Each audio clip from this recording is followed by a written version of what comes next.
Bonjour à tous, bienvenue à la revue d'actualité de ce jeudi 11 mai 2023. On démarre par l'actu de la tanière. Dans U17, le Sénégal a facilement remporté son quart de finale contre l'Afrique du Sud ce mercredi 5-0 grâce à l'efficacité d'Amara Diouf, auteur d'un doublé. Les deux premiers buts ont été marqués par l'adversaire. La sélection sénégalaise amenée par Serigne Saliou Dia jouera la demi-finale de cette 14e édition pour la première fois de son histoire. Par la même occasion, elle est qualifiée pour le mondial de la même catégorie. Amara Diouf encore élu homme du match. Équipe nationale U20, le ministre des Sports Amadou Ba a remis le drapeau de la délégation sénégalaise en partance pour l'Argentine où aura lieu la Coupe du Monde U20. Le nouveau ministre des Sports en a profité pour rappeler aux Lionceaux l'énorme défi qui les attend. Le sélectionneur Malick Daf a retenu 20 des 26 joueurs convoqués lors de la dernière Coupe d'Afrique remportée par les Lionceaux en Égypte. Ainsi contraint de sélectionner sont les deux nouveaux joueurs du FC Metz, à savoir Pape Amadou Diallo et Lamine Camara. Le technicien sénégalais champion d'Afrique a maintenu une liste de 21 joueurs avec une seule nouvelle tête, l'attaquant Oumar Diouf. En rassemblement depuis plusieurs semaines à Toubab Dialaw, la sélection sénégalaise des moins de 20 ans rejoindra dès demain l'Argentine et pendant 10 jours, les partenaires de Pape Demba Diop effectueront un dernier stage de préparation. Ils disputeront 2 matchs amicaux. D'abord les États-Unis le 13 mai prochain. 3 jours plus tard, le 16 mai, les Lionceaux termineront leur préparation en affrontant la Corée du Sud avant de débuter la Coupe du Monde U20 face au Japon prévue le 21 mai prochain. Basket, voici les affiches des préliminaires de la Coupe du Maire. Les affiches sont programmées sur 4 jours, jeudi 11, dimanche 14 mai. Dans la catégorie dames, 2 rencontres sont au rendez-vous. Les 2 matchs auront lieu le jeudi 11 mai. Le premier match verra s'affronter Sibac CBC 15h pour une qualification au prochain tour. La seconde rencontre va opposer Avenir Face et Bargny 17h chez les hommes. Il y aura 5 affiches programmées. La rencontre entre CBC et Lac Rose à 15h va ouvrir le bal. Ce match sera suivi par celui entre HLM et Olympique de Ngor à 17h. Le troisième match qui va opposer GBA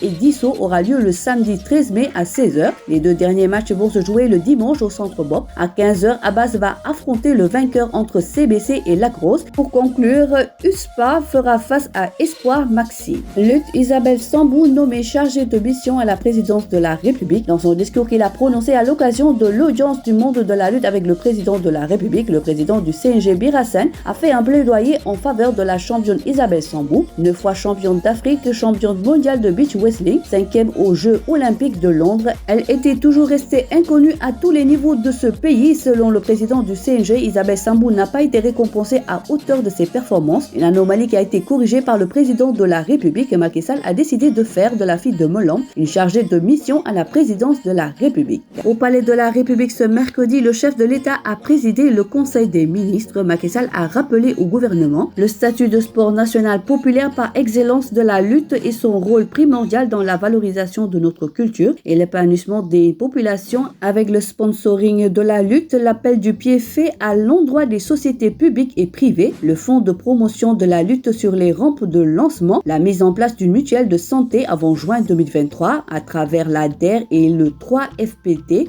Les 10 000 lutteurs des écoles de lutte seront appuyés. Malick Niang à Eumeu Sène, je ne reviendrai plus dans l'arène à l'occasion de la remise du drapeau du docteur Macoumba Diouf par Nefling. Prenant la parole, Eumeu Sène a demandé à Malick Niang, assis à ses côtés, de revenir dans l'arène parce qu'il est et reste un grand champion. À sa suite, l'ancien de Ndakaaru lui a répondu ceci: je n'étais pas venu dans l'arène pour avoir 10 victoires et une défaite et repartir. J'étais venu pour gagner la couronne et l'amener chez moi. Mais le destin a voulu que quelque chose de pas ordinaire se soit manifesté à moi et qui fait que je ne peux plus continuer de lutter. Je ne reviendrai plus dans l'arène. Pour ce qui est sur ces mots de Malick Niang, vous pouvez lire dans votre quotidien Wii Sport de ce jour le dossier Championship, le bilan très contrasté des 7 Sénégalais. Ils étaient 7 Sénégalais à jouer en Championship lors de cette saison 2022-2023. A pris son épilogue ce lundi. Retour sur les performances individuelles avec Iliman Ndiaye qui a brillé, une campagne prometteuse pour Amadou Salif Meng, une saison mi-figue mi-raisin pour Ismaïla Sarr, Naby Sarr trop suffisant pour se démarquer, une saison à oublier pour Seny Dieng.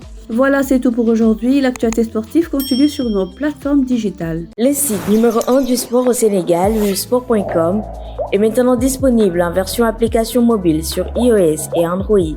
Retrouvez l'actualité du Sénégal pour tous les sports en direct sur votre téléphone: football, lambe, basket, sport de combat, athlétisme et bien d'autres disciplines. Toutes les statistiques des championnats sénégalais, les matchs, les résultats, les classements à suivre en direct sur votre application Busport.